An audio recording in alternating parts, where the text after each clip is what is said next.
唔好去期待呢個世界同你一樣天真無邪咯。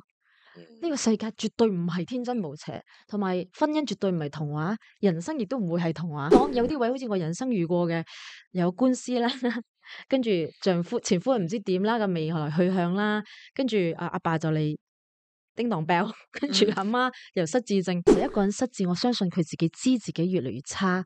佢會對自己有好多失望同懷疑，呢種情緒我哋根本冇接住啊！我諗我應該咧要同大家道歉一下嘅，點解個 podcast 咧即係咁耐冇更新，係因為我哋嘅 studio 咧喺度裝修緊啊，咁所以咧就搞到即係有啲七國咁亂啦，咁就有停咗大概一段時間，就係因為要俾所有做剪接嘅小朋友們咧，即係要有好多搬遷嘅動作咁嘅樣啦。好，咁今日我哋終於再見翻面啦，咁希望啦嚇嚟緊所有嘅事情都係好順利地咁樣進行啦。今日我仲諗住係新 studio 嘅，點知唔係新 studio 就係迎來新書。不過我冇想要佢上嚟宣傳本新書嘅，但係因為咧我同佢真係太熟啦，熟到咧係完全，我覺得死都要問佢咩咧，因為佢好多嘢我都知道等等咧，咁所以我仲喺度諗緊。我要問你咩咧，妹？你唔想宣傳書係因為書，只不過你都知係一部分啦，你識我嘅一部分啫。但係佢係精華嚟嘅，唔係啦，因為我咧就係好巴閉咁嘅樣噶嘛。因為我呢個 podcast 我都話佢口硬心軟，佢係愛我噶啦。OK，我係想講呢個 podcast 咧，其實真係想揾朋友上嚟傾偈，傾一啲好真心嘅，同埋咧傾一啲心路歷程或者成長咁樣。咁所以我就冇設立喺俾大家上嚟宣傳任何嘢嘅呢一個位嗰度。咁但係真係點解我講喂？咁你上嚟啦，咁因為佢熟到咁嘅樣，咁如果我唔提下佢本書又好似唔係，但係如果你話我要針對本書嚟問，我又唔想，因為我係冇辦法咁快睇晒一本書，我真係前2日先收到嘅。以我睇書嘅速度咧，我諗要2-3個月之後我先至會睇晒。你可能睇咗嗰幾篇重要噶啦，即係你都係以而靚嘅嗰個口味你去揀。因為當然啦，我都係一個有良心嘅人嚟嘅，我都覺得我又唔可以完全唔顯下本書而叫佢上嚟 podcast 傾偈。咁我就第一個選擇咧就係馮怡亮。我覺得好多朋友都將佢封為偶像，亦都封為神噶啦。咁我好想睇下怡亮講啲乜嘢。咁喺怡亮嘅書裏邊咧，其實係有幾篇佢推薦嘅文嘅。咁我就顯嗰幾篇咯。跟住咧顯完之後咧，我覺得原來前邊嗰部分咧，好似比較易明啲喎，因為我發覺咧，喂，本書後邊嗰啲咧寫得咁深奧嘅，前面嗰啲好似簡單易明啲，同埋咧，我覺得前邊嗰啲咧又邀到我一下。我睇你第一篇，其實我有眼紅，有鼻水，我覺得鼻水，我覺得嗲嗰個程度咧，覺得自己好恐怖咗。OK，咁所以。其實好多人都係咁，你冇奇怪，好多人都係咁。我其實就開始顯咗，但係因為咧實在太夜啦，所以我覺得唔得，我要瞓覺。所以我同阿 May 子講，喂，恭喜你啊！你有成功吸引我想繼續睇落去，可能又比較容易消化，因為全部比較簡短嘅即係散文咁樣樣啦。同埋就係可能我又識佢，我又知道佢屋企啲嘢，跟住咧即係睇住佢寫嗰啲嘢就真係比較哇！前邊嗰個部分，嗰個 chapter 叫咩啊？腦漿滿地噴，應時霹靂神，腦漿滿地噴係2014年我老豆即係患癌，我陪伴佢嗰個期間，好多時候好驚啊，我就會私底下寫，今日發生咩事，所以嗰個係日記嚟嘅。日記啱，得第一輯係日記，所以大家會睇嘅時候好沉重啊，開頭。就會有呢種所謂嘅，好似中到少少喎，原來我都有曾經試過咁嘅感受啊，即係面對離別嗰種無助嘅感覺。而且仲係怡亮同你講，呢啲咁樣嘅好赤裸裸、坦白、好深、好痛嘅嗰啲咧，先正係讀者中意睇嘅嘢。係，所以你先至考慮走落去。係噶，我到今日為止啦，咁大家收到書可能1個星期咁啦，咁有啲讀者即係或者係 follow 我以前電台聽眾啦，咁都係聽我哋嘻嘻哈哈嘅啫嘛。佢話我記得你邊部劇啊嗰啲啊，跟住後邊就會講，我睇第幾篇嘅時候我就喊啦咁樣。我嗰陣其實我 K K 好奇怪嘅，我喺最後校對嘅時候咧，我至一次過睇晒，因為其實對我嚟講，我係唔想睇嘅。因為尤其係前面嗰啲鬧爭慢啲噴，係完全你自己寫嚟，佢會帶你翻去回憶現場嘅，絕對喊咯，我自己都係喊噶，跟住飲黑狗啤，跟住心，哎呀，我終於睇完啦。跟住我心諗，大家睇完會咩感覺咧？唉，唔理啦，因為 deadline 到咗啦嘛，一定要交上去同編輯講，OK，呢啲就係我覺得要改同埋要輔助記錄嘅嘢啦，即係你要俾啲 remark 喺嗰度，如果驚大家唔明啊呢啲位，咁之後咧到真係出啦，即係寄到去大家嘅手嘅時候，我有少少騰騰震嘅感覺啊！你覺得太赤裸咗啦，自己係咪啊？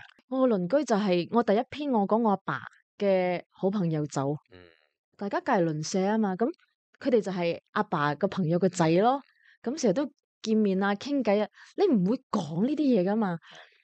突然間佢話姐，我收到這本書啦，我突然間覺得，咦，做乜嘢？好似有種唔自在嘅感覺。我話做咩會邀請佢睇呢啲嘢嘅？以後我見到佢講咩好咧？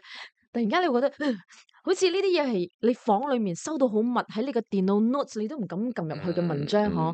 突然間佢知道咗喎，咁佢知道之後，以後見到我係要安慰我定咩？但係問題係10年前噶啦，過咗噶啦。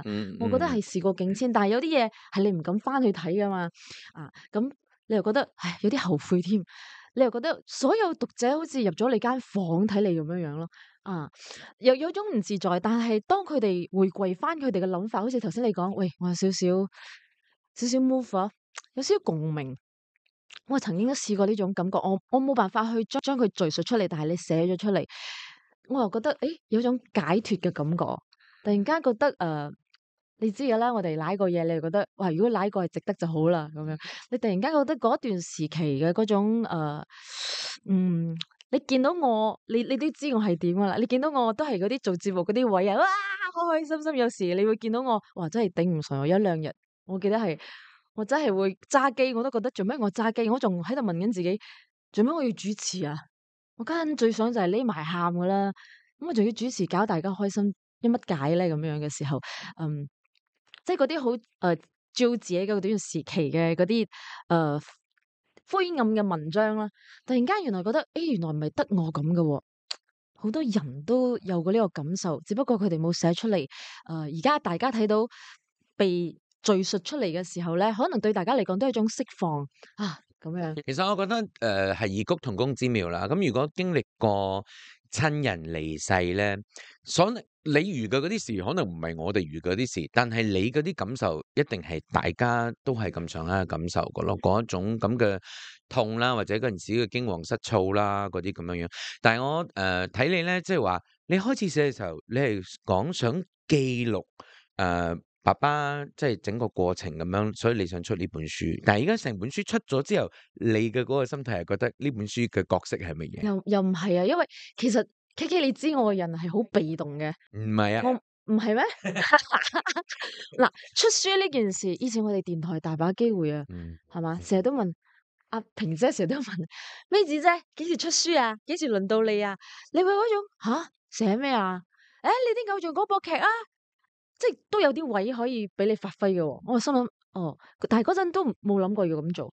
但係到我直到星洲副刊嘅主任就邀請我寫專欄嘅時候，我就覺得係咩？你覺得我可以寫？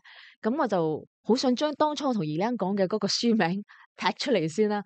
咁你願意俾我寫英時霹靂筍舞？寫嘅嘢大概係咁啦，咁又冇問題嘅，我要你寫嘅啫，寫咩都得咁樣。咁啊送本書咧就去俾星洲副刊嘅主任專連，佢嗰陣就同我講真啦，你而家出書我都唔新奇嘅。只不過當初你俾我呢個題目英時霹靂筍嘅時候咧，我以為你會寫，我 expect 你寫嗰啲以前電台嗰啲古怪嘢啊、盞鬼嘢啊，我點不知你寫嗰啲嘢咁沉重㗎喎？因為我一開始就係試抌我爸啲灰暗文出嚟啊，因為而家講我話 OK 啦，試下啦，大家呢啲放喺我 notes 嗰度，好似封塵嘅稿，睇下咩詞有咩字眼去攞出嚟先，唔應該再影響在生嘅人嘅話，咁啊攞出嚟掟上去嘅時候咧，反而收到好多人嘅喜愛喎。咁變咗呢個主任佢就話，但係因為我哋睇到前期咁多人中意咧，其實我都知呢啲所謂嘅雞湯或者係黑雞湯係大家都幾中意嘅，咁就嗯俾你繼續啦。我就係喎，原來佢都以為我會寫電台嘅嘢嘅。嗯，哦，誒每個人揾我哋都會諗係喎，住我哋寫啲電電台台嘅嘢，啊，同聽眾之間啲嘢咁樣。嗯咁的而且確咧係沉重咗，但係我又覺得呢個沉重咧係可能你嚟到一個年紀，嗯，大家始終都係要面對嘅一件係喎，事，就係親人會離去。係，咁就冇話親人都好啦，咁每一個人都要經歷一下生老病死。咁一個照顧者嘅嗰個角度去睇呢一嗯件事嘅話，其實嗯，可能每個人都要經歷嘅。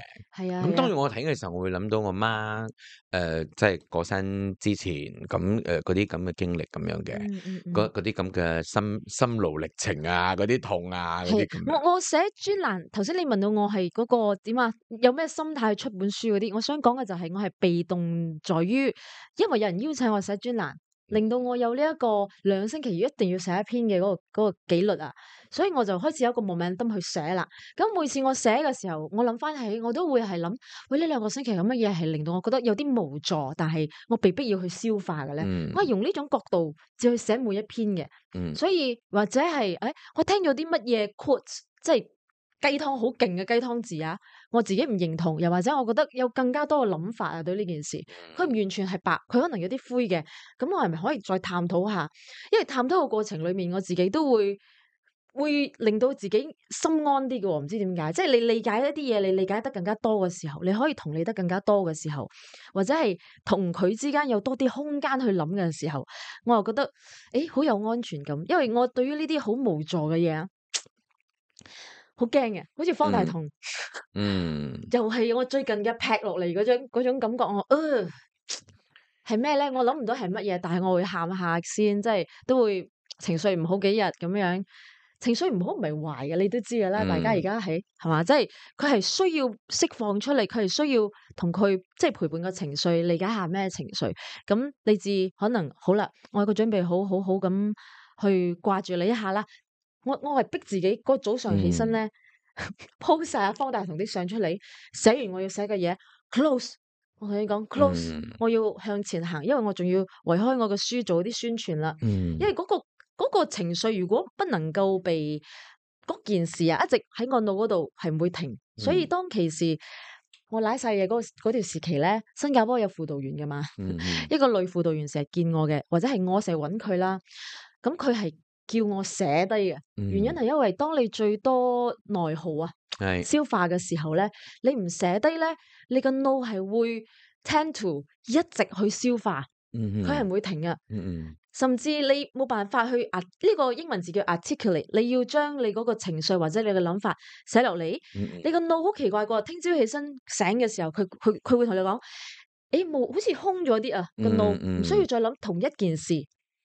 因為放低咗，記錄咗，個腦同你講記錄咗，你唔需要一直去諗佢意邊，你驚你自己唔記得係咪啊？嗯。其實我哋係會驚自己唔記得，一直去諗佢噶，你知嘛？所以呢個哦，就係所謂簡單啲嚟講就係情緒流動咯。咁你係係係，允許你自己情緒流動，無論係通過文字或者係通過傾訴，咁都係允許你自己嘅一啲情緒咧，就係抒發出嚟。咁就真係唔好再喺個心入邊棘住。咁我係話我講其實我冇話要想問阿 May 姐，哇，關於你本書啊嗰啲點樣啊，係啊，但係我比較係。點樣？即係以一個旁人嘅角度啦吓，咁當然啦，我有好多抵死嘅嘢，亦都有好多好奇嘅嘢嘅。咁例如啦，啊，我起碼顯到其中一篇咧，就係你有提到講所謂嘅，我哋講嘅久病床前無孝子，你都曾經有頂過你爸嘅嗰一刻，係或者咧就係鬧過你爸嘅嗰一刻咁樣樣係一嘅。定有啊，咁但係一定有。我以我識嘅妹子啦，即係點解呢條友咧，佢永遠係咪係靠擺型嘅？佢永遠俾你好多反白眼嘅機會，但係咧你又永遠去原諒佢，因為你知道佢係一個好人，你知道咧佢係懵嘅，但係咧佢俾你嗰啲反白眼咧，你又冇辦法咁樣。但係呢個人永遠得到人哋嘅原諒，同埋永遠得到人哋嘅嗰個接納，其實就係因為你知道佢冇心嘅，所有嘢都。但係而我喺旁邊見到嘅你咧，就係你文中都有提到一句就係講啊，Kiki 講我有義工情意結。嗯我所謂嗰個義工情意結咧，就係佢好多時候咧就係好似為咗服務人哋，或者咧就為咗照顧人哋而去有一個生存嘅目的咁樣樣嘅喎，即係阿明都有包括問我呢啲嘢，都有問我喺度檢討我。包括啦，嗱你睇下佢離婚。嗯其實原因係因為佢好緊要為個前夫撲身撲命，呢、個我完全我係記得嘅嗰陣時點樣樣撲法，即係買 KL 新加坡咁兩邊飛啦，跟住咧趕飛機翻嚟做節目啦，或者做完節目咧飛咗去機場咧，即係其實就係為咗聯繫嗰段感情。咁啊卒之咧就係、你唔可以講，我可以講啦。可以啊，你講啊。就遇咗個衰人啦，咁樣嚇，咁啊做咗啲衰嘢，咁所以佢終於醒咗啦，咁樣離咗婚啦，咁樣好啦，咁喺嗰段期間咧，又要照顧阿爸，咁而家咧即係爸爸走咗啦，佢係照顧緊佢媽喎，嗯跟住咧佢仲做好多即係心靈嘅工作咁樣，又照顧緊普羅大眾嘅一啲情緒咁嘅，即係所以你話你係咪有呢個義工情意結？即係你好似係為咗要服務得，但係當然我冇話唔好啊嚇。嗯但係而家嘅你，我見到係已經去到成熟咗嗰個照顧人嘅位。但係以前你有冇發覺你其實自己係真係為咗照顧人而 set 咗個存在嘅目的俾自己？係啊有啊，即係我最 lost 嘅時候，我覺得我唔見咗自己，即係離婚好似應該好靠近我啦，我有啲驚，跟住要嚟屋企嗰陣狗未死啊嘛，又要離開媽媽工人同個狗去新加坡，我真係你都知㗎嗰個位，我已經係做足準備。你嗰陣辭職冇幾耐，我同佢講我都辭咗職，跟住你跟住結果我哋去新加坡。本來我諗住係咪所有嘅鎂光燈喺我身上嘅，點知分咗一半俾佢，因為佢又辭職，咁所以我哋兩個一齊走嘅。係啦，我哋係咯，嗰個 farewell 係兩個一齊噶嘛。係啊。所以我想講咩咗？就係嗰個OK，講翻呢件事為人哋撲心撲命。OK，咁嗰陣我咪見咗塔塔咯，嗰個塔羅牌老師嗰陣話咩子你嘅皇后嘅牌係倒轉啊！你知唔知咩問題啊？你本來係一個好豐盛嘅人嚟嘅，好識得照顧別人，係一個好強嘅女人，好有能力。而家你調翻轉晒啊，基本上你係冇咗自己嘅。咁嗰陣我就唔明噶，因為我覺得邊會冇咧？我而家好努力，我甚至為咗要做一個好嘅老婆，可能我要放低我一個 DJ 嘅責任啦，我要離開呢份我覺得離唔開嘅工作啦。blah blah blah，我做好咁多嘅角色，為出咗咁多嘅心血，點會冇自己咧？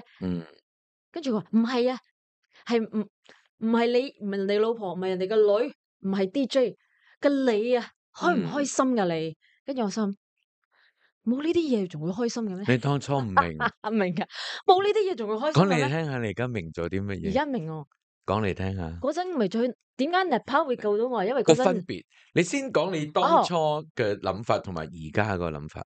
所以你當初真係覺得服務他人就係你呢一生人嘅使命，做好呢啲角色就係我呢一生人需要做嘅人嘅嘢咯。做好嘅呢啲角色係你認為啊，定係身邊啲人話俾你聽，或者你喺書度睇到，或者係咩睇到？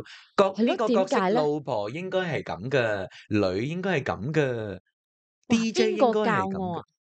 你呢啲咁嘅認知邊度嚟㗎？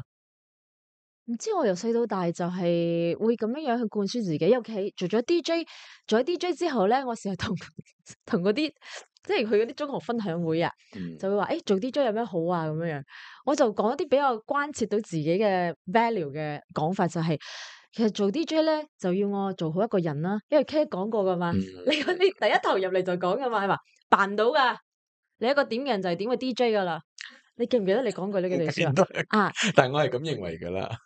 總之就係呃唔到人嘅。你講嘅嘢就係咁。其實我主要我想講做真實嘅自己。做真實嘅自己。咁我真係好真實嘅自己嘅，好似拋面問我嘅角度同你都係一樣嘅。你睇本所以你哋書就係其實佢心入邊嗰啲好流緊血嘅嘢嚟噶嘛，嚇死人啊！係啊，嗰陣嘅 DJ 咧，我就會講做 DJ 咧就係某個程度都令到我好想做好人生嘅每個角色，因為我只要做好人生每個角色咧，我作為一個 DJ 我就可以分享俾你聽一啲啱嘅嘢啦。因為我做一個好嘅女朋友，我就可以講一啲啱嘅女朋友知識俾你聽，或者呢個角色或者呢個人係幾咁。而且嗰陣時你仲會識得講啱同錯，你會分所有事情咁樣做係啱嘅咯，咁樣做係錯嘅咯，係咪啊？而且嗰陣仲會覺得係作為一個女，我要做好女嘅角色，我就可以同你講一啲正能量。應該話我之前係會有好正能量嘅迷思嘅。嗯最近同阿哈明傾偈，我佢都係令我去反思呢件事嘅。我就諗點啊？我諗到嘅嘢咧，而家諗翻起咧，就係以前佢可能係一種保護機制啊。因為其實呢個社會或者呢個世界嘅面貌咧，我真係可能 feel 到嗰個痛苦係比大家多噶。嗯因為我嗰個我想要嘅嗰個理想同美好咧，我知道呢個世界係即係暗淡少少，可能俾唔到我，所以我好想去創造一個好靚嘅偶像廣播劇啦、愛情啦、美好啦。我希望每一個角色我身上有嘅我都做得好好，咁咪做一個好嘅 DJ，可以俾到啲正能量大家啦。我係會有呢一個投射嘅循環啊，所以 OK 咁同哈面傾偈嘅時候，我係諗，哎呀死啊，可能佢係一個保護機制，因為我真係天真，我真係天真，你唔知道你有個我唔可以花名叫天真妹咩？係天真你唔記得咗咩？天真妹，我唔明嘅。我同你講，我都仲係覺得我繼續會用呢個傻勁要去，呢個傻勁係我支撐點嚟嘅。咁而家咧，當你經歷咗咁多事之後，你係再回望翻以前你呢啲睇法，你嘅領悟係咩？我個領悟就係給27歲的一封信裏面有寫過咯，唔好去期待呢個世界同你一樣天真無邪咯。呢個世界絕對唔係天真無邪，同埋婚姻絕對唔係童話，人生亦都唔會係童話。我哋細個所接觸嘅嗰種突然間就變得一個好血淋淋嘅人咗啦。係啦，因為其實咁樣諗唔會唔安全。以前我覺得咁樣諗就已經好殘酷同埋唔安全，我需要揾一個位可去令到自己寫翻啲正能量嘅先on air 講翻啲正能量嘅先，或者係有好多灰暗嘢我係壓落去，只能夠喺我 laptop 咁樣寫完之後收住啊。因為呢啲嘢係唔適合喺電台同大家講啊。即係其實講真，我哋嗰陣每次開麥，我幾想講啊，我嗰啲心情啊，唔適合咁啊。有個節目叫 Good Show，大家好你好，跟住即係電台啲即係文化同長輩同你講，喂，你自己嘅情緒包袱唔好放入去電台裏面，你自己掛喺出邊就好啦。件衫掛喺出邊，件衫掛喺出邊，搞到其實我都好識得分離。其實一篇就係講我點樣分離自己噶嘛。分離自己有佢嘅好處但係問題係我越分離得多，我越明白天真係真係可以有時，天真可以有時，因為我唔需要同呢個世界一樣複雜，但係我需要接納同埋有一個好好嘅空間去理解呢個世界其實係複雜噶，同埋唔完全係靚嘅。同埋我慢慢，尤其老豆啦，老豆嗰段期間其實對我好多嘅點講咧衝擊啊，就係死亡係好醜陋嘅一樣嘢，係你最唔想發生嘅。但係原來喺我個人生嘅邏輯裏面，你知我幾咁盡力要做一件事，係為可以展現嗰個件事嘅光芒嘅，真係講真。好差嘅件事，我要揾一個好靚嘅點期，一個靚嘅位，幾差都好，都係有一個所謂樂觀又或者係一個好嘅嘢發生嘅，我一定要捉到呢個位，我只能夠講出嚟。我一直係會有咁嘅要求自己咁嘅，但係老豆嗰件事咧就係喂。原來我無論幾努力都好，佢都係會死嘅。佢只會越嚟越差。當你越嚟越無助，當你覺得我係要企，我係咩啊？要硬數，跟住要好有志氣咁樣去做好呢件，即係同佢善終啊！你又覺得唔係，我跪緊嘅，其實我唔係企住嘅，其實我係跪緊嘅，我係有少少蠢苦啊！我覺得真係冇啊！即係呢個世界係唔係話你一努力就一定會得到好嘅結果嘅，就包括咗死同面對一個病人，而且個天好叻嘅，放唔低啊！而家淨係可以飲1000嘅水，再放唔低啊！而家淨係可以飲500嘅水，佢會令到你慢慢用身體嘅痛楚同埋難受嚟理解，時間要到了，請你做好準備離開。佢係絕對係有一個能力，個設計係咁樣嘅。而你嗰個性格一直要美好，一直要向好，一直要正面，要件事好，呢啲嘢係完全係違背啊！到嗰個終點嘅時候，我就慢慢理解到究竟其實想同我講乜嘢呢個世界。我突然間覺得有一個好強烈嘅訊息，唔係呢啲你身邊嘅人同你講天真咩？唔好咁天真啦，好心你唔好咁諗人哋啊，以為佢有好意咩？哎呀，你諗得太即係大寶都會同我講，你要重新界定你邊個係你朋友嘅嗰條線。嗯，因為其實我都係嗰種好識得為別人諗，我諗佢唔係憎我嘅，我諗佢係為我着想嘅啫。我諗佢係，我即係其實成日都會你嘅認知裏邊係覺得全世界都係好人嚟㗎，冇壞人㗎。唔係幾壞都好咧，一定係有啲壞事令到佢壞嘅，所以嗯我係應該要能夠接受呢個嘅存在，唔係話要接受要做朋友，接受呢樣嘢嘅存在就得咗咁嗯樣。以前我係推搪噶嘛，咁去到呢啲位嘅時候，好似我整嗰隻周邊產品啦，要跪嗰隻，其實嘅意思係咁噶，即係我想同大家講，嗰唔係產品，嗰個係精品嚟嘅，送嘅。精品送嘅即係搞笑，即係其實有少少點講啊？諷刺嘅嗯大家以為跪完之後咩靈感現形哦？呢個只不過係一個樂觀嘅講法，其實係我想講有啲位好似我人生遇過嘅，有官司啦，跟住丈夫前夫唔知點啦嘅未來去向啦，跟住阿爸就嚟叮當 bell，跟住阿媽又失智症，嗰種剩翻自己喺屋企照顧所有嘅嘢。嗯嗰種考驗啊，係令到你覺得你唔跪唔得㗎喎。你嗯跪，你心諗我跪你啦，我希望你唔好劈嘢，唔好劈我先啊！嗯你俾啲位我去諗同消化，你究竟想同我講乜嘢？嗯咁後來你話妹子，你嘅以前天真妹嗰啲時期啊，一向正面咩啊？只有正面沒有側面啊！佢哋會成日講你觀音嚟嘅咁樣樣。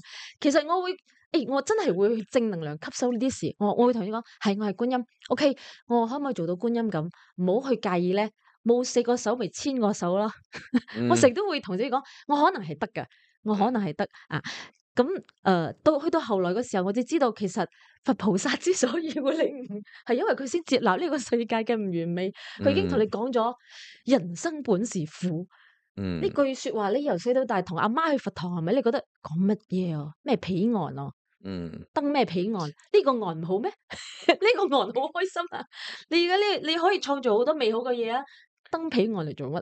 咁其實你話你要做菩薩又好咩都好，你其實首先你要明白呢個世界就係一個不完美，甚至係本是苦啊！嗰陣我老豆走咗咧，我個宗教情操好高啊嘛，學佛上課食下素先咁樣樣。做嗰段時期咧，你都影響我，你遞咗一張好重要嘅 CD 俾我，好重要，因為嗰陣嘅問號係最大嘅。如果我唔可以一直去創造正面俾自己去發光，同埋俾呢個世界知道人生係好嘅，甚至我老豆走都同我講，人死咗乜都唔係。其實我活着嚟做乜嘢咧？你明我意思？我好多疑問啊，對人生啊、生命啊、活着啊，為何我來到呢個世界啊？呢啲你又遞咗張地藏菩薩經係啊，地藏本願經，地藏本願經嘅了一法師嘅即係廣東話嘅分享俾我。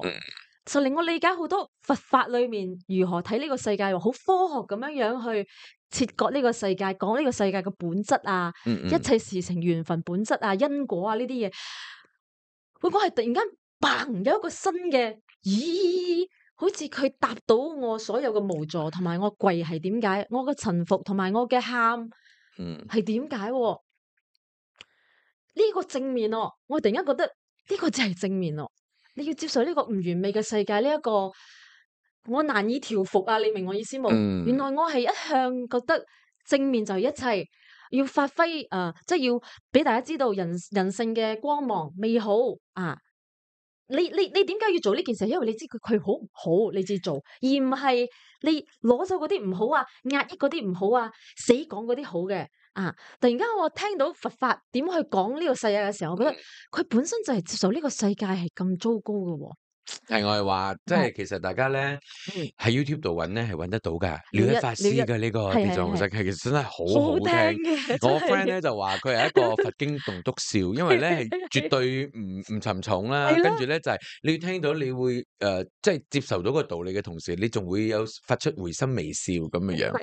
咁呢個咧就係而家嘅妹子咧就係當然比以前咧就話成長咗好多啦，跟住咧睇清咗好多呢個世間嘅所有嘢咁樣。咁而家你照顧你媽咪，頭先有提到話失智症嘅媽咪啦，咁樣嗰個心態同埋以前咧，同你照顧你爸爸嘅時候嘅心態，哇，好唔同啊！多謝你問呢個問題啊！我最近攞翻以前我媽再好少少嘅啲 video 嚟睇咧。我翻喺你屋企嘅時候，我先睇到你，因為我見到你媽咪嘅時候，其實就媽咪已經失智症咗噶嘛，所以我未見過媽咪未病之前嘅樣。所以佢喺你屋企，我見到一種哦，呢個係 Auntie 以前嘅樣咁樣。你而家睇到嘅媽咧，係失智症嘅呢一段時期裏面再差啲噶啦，即係佢嗰個講嘢嘅反應啦、係啊，佢用鬧唔字啦。到粗口，佢唔可以同我對啊，罵咗。佢嗰個機警啦、機智啦，又或者係唱歌嘅歌詞啦，都比以前少咗。講個以前係 MCO 仲好啲即啊。係不能夠順利地即係講一句啊，說話，或者用係唱一幾年嚟首歌。計算，幾年嚟計算咁樣，佢係慢慢，你睇到我一直 save 好多 story 喺我 highlight，就係因為我有時會撳翻嚟睇，我以前佢咁嘅喎，以前都已經係失智咗，只不過仲好啲，佢可嗯，以坐直唱一首完整嘅歌，歌詞冇忘記，但係而家好難，而家一定要你楞一幾句佢知咩？我睇翻再以前啲嘅 video，即係差唔多2010嗰啲。我發現我對佢講嘢嘅語氣做咩咁冇愛嘅？我自己懷疑自己，我而家唔會咁樣同佢講嘢啊！嗰陣我為咗要鞭策佢唔好咁糊塗，而會批判咁樣樣問佢：媽媽，嗱，你睇下，你而家着兩件衫啊？點解着兩件衫？做乜嘢？即係我係以一個咁嘅妹子嚟同佢講：媽媽，我而家提醒你啊，你而家着緊兩件衫啊，你要反省下冇？你點解要咁做？跟住我睇到佢嘅反應，我可憐啊！嗯，我話做咩我嗰陣會用咁嘅態度嚟對佢啊？點解咧？點解咧？因為嗰個時期我老豆未走啦，同我老豆有一段時期好得意嘅，係會唔想媽媽變成差啲，而用一種三個人屋企人啊嘛，好似要訓練翻就訓佢，練翻係希望佢變翻正常咁係咯樣樣嘅心態。係好無情嘅。其實某個程度，我而家睇翻，我會覺得你又唔啱啊！嗰陣做咩我哋咁樣同佢講嘢嘅？但即係係呢個係咪啊。醫生建議你哋做噶？唔係，醫生冇咁建議。我同老豆好想佢唔好退化得咁快，所以見到佢做一啲好拖書嘅嘢嘅時候，就會會解釋俾佢就會聽，叫佢嗱，你唔好咁做啦，咁樣唔啱嘅，係啦，咁樣啦。就好似我媽媽嗰段時間仲可以自己企起身行路嘅時候啦，佢會有一段時間係成日上樓上開我房門，我瞓緊覺，咪咪我同你瞓啦，我話哦，媽媽你瞓啦。跟住佢就瞓喺我旁邊，差唔多5分鐘喐嚟喐去。媽媽你瞓冇噶？瞓覺。我都係唔好嘈你啦，我落翻去先。跟住佢就行出去，又開門又落去啦。跟住我老豆喺樓下睇電視機就開始聽到佢鬧嘅聲。我老豆就話：你上上落落吓，你真係中親跌親，你又知道噶啦，真係啊，唔可以再上去咗。冇幾耐，我媽又上嚟啦，講咪咪，我陪你瞓啦。佢可以做3-4輪咁嘅嘢啊！你又開始嗰陣，我諗翻起死火啦！嗰陣我好似淨係得責怪啫，即係責怪媽媽，你唔好再咁做啦。你諗翻起點解要咁做？佢愛你，佢想親近你，靠近你，但係佢嗰個前面嗰個諗嘢嘅機制，佢唔記得頭先做過呢件事啦。佢唔識表達對你嘅愛，所以佢會諗佢嘅辦法嚟靠近你，但係之後佢覺得嘈住你，佢又走啦。不斷做呢個動作嘅呢啲期間，我有時諗翻，我會好唔開心，係因為我覺得點解而家嘅我唔早啲出現喺嗰陣呢？咁我就可能會識得去諗，媽媽你係咪覺得唔開心？因為其實一個人失智，我相信佢自己知自己越嚟越差，佢會對自己有好多失望同懷疑，呢種情緒我哋根本冇接住啊，根本冇去理解同接住過，所以佢係一個非常孤獨嘅一段失憶嘅過程嚟嘅。我相信每一個人聽到你頭先講嗰句說話，都有嗰個感受，就係點解以前我唔識咁諗？係啊，點解以前我唔識咁做？啊，即係希望而家嘅智慧係係擠咗喺以前嘅我嗰度，冇咁但係呢痛苦咯。個其實咪就係一個成長咯。我哋以前邊識咁多嘢？咁係咯，所以而家覺得你咯，廖一法師嗰張 CD。所以而家咧，即係你再睇翻你照顧媽咪嘅嗰個感覺係，其實講真咧，我睇到咧，嗰個你哋好玩啊，你好錫你媽咪啊，嗰啲係一件事，但係其實有另一個感覺噶，就係覺得好攰啊，係啊，好其實攰啊，會好攰好攰。呢件事。我嘅攰會係喺戚佢上嚟嘅時候，扶佢上嚟，跟住發現今日你嘅精神唔係咁好，咁我知噶啦，就係我要更加大力，因為我唔愛你跌倒。你嗰個係身體上嘅攰，咁你嗰個心嘅嗰個攰會唔會有噶？知點解佢係一個好開心嘅失智病人啊？佢笑嗰個位你有聽過佢笑噶啦？係啊，佢真係由丹田笑出嚟嗰陣，你真係覺得你都會俾佢感染到。其實失智病人真係好需要攬噶，攬啊抱啊捉住佢。咁而家有準備好媽咪要走嘅嗰個心態冇㗎？我覺得冇得準備啊，